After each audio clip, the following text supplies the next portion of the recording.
Hi, year one. Hopefully it won't be long now until we can actually do some learning together in the classroom and I can read you stories properly. But for now, we're still doing George's Marvellous Medicine, and I've heard that quite a lot of you are enjoying this one. Maybe it's because George is a little bit mischievous. So we're going to read 2 short chapters today. So let's begin. The cook-up. In the kitchen, George put the saucepan on the stove and turned up the gas flame underneath it as high as it would go.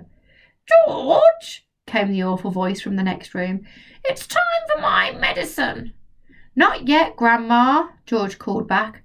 "There's still 20 minutes before 11 o'clock. "What mischief are you up to in there now?" Granny screeched. "I hear noises." George thought it best not to answer this one.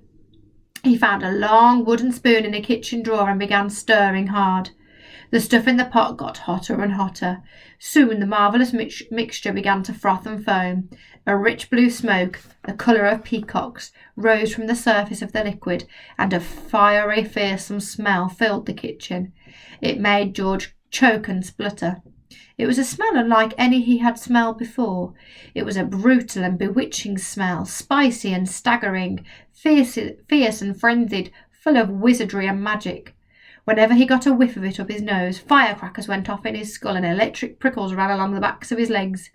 It was wonderful to stand there stirring this amazing mixture and to watch it smoking blue and bubbling and frothing and foaming as though it were alive.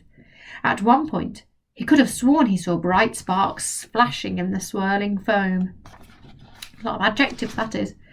And suddenly George found himself dancing round the steaming pot, chanting strange words that came into his head out of nowhere. Fiery broth and witch's brew, foamy froth and riches blue, fume and spume and spoondrift spray, fizzle swizzle, shout hooray, watch it sloshing, swashing, sploshing, hear it hissing, squishing, spishing. Grandma better start to pray. Brown paint. George turned off the heat under the saucepan. He must leave plenty of time for it to cool down. When all the steam and froth had gone away, he peered into the giant pan to see what colour the great medicine now was. It was a deep and brilliant blue. "It needs more brown in it," George said. "It must be brown or she'll get suspicious." George ran outside and dashed into his father's tool shed where all the paints were kept. There were a row of cans on the shelf, all colours, black, green, red, pink, white and brown. He reached for the can of brown. The label said simply, "Dark brown, gloss paint, 1 quart." He took a screwdriver and prized off the lid. The can was 3/4 full. He rushed it back to the kitchen. He poured the whole lot in the saucepan.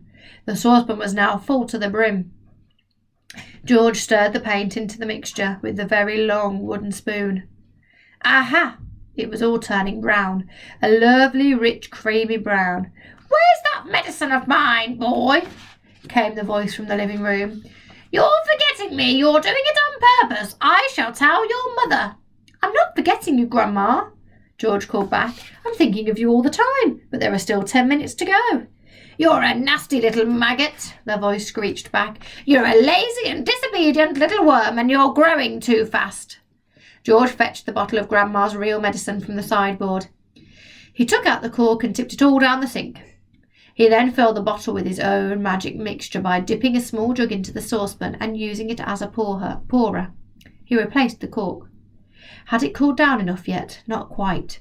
He held the bottle under the cold tap for a couple of minutes. The label came off in the wet, but that didn't matter. He dried the bottle with a dishcloth. All was now ready. This was it. The great moment had arrived. "Medicine time, Grandma," he called out. "I should hope so too," came the grumpy reply.